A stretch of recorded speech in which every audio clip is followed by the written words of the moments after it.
Jay, PBA champion ulit. Pakiramdam. Sobrang happy. Sa relief also na bawas na yung stress. I'm happy na nakuha namin itong championship. CJ, nung nawala yung lamang nyo, ikaw yung isa sa mga reason na talagang nakontrol nyo pa yung game even nung naghabol yung TNT lalo na nung second quarter. Yun nga, ang ganda ng umpisa namin din, mahabol agad nila, and shoutout to Calvin, sobrang galing talaga. We just stayed composed talaga sa offense and defense talaga, yun yung defense talaga yung nagpa-stay sa amin sa mga lamang na nakalamang kami.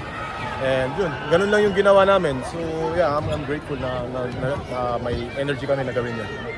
CJ, on and off ka sa series but when gusto mong panalo nyo, factor ka doon, especially game 3 and then tonight? Ganun naman kasi talaga yung basketball eh. Hindi laging nasa taas.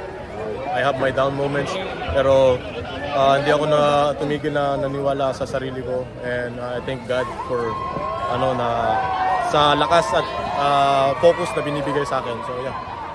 CJ, gaano ka fulfilling na yun nga yung semis, may historic performance ka, tapos yung earlier game pa na may 7 points ka nun doon, tapos championship yung Sobrang fulfilling kasi yun nga, lahat naman kami pinangarap namin maka-champion talaga, and yun, ito yung chance namin, so grab lang talaga namin. So I'm so happy and sobrang saya ko na nanalo kami. CJ, thank you. Thank you.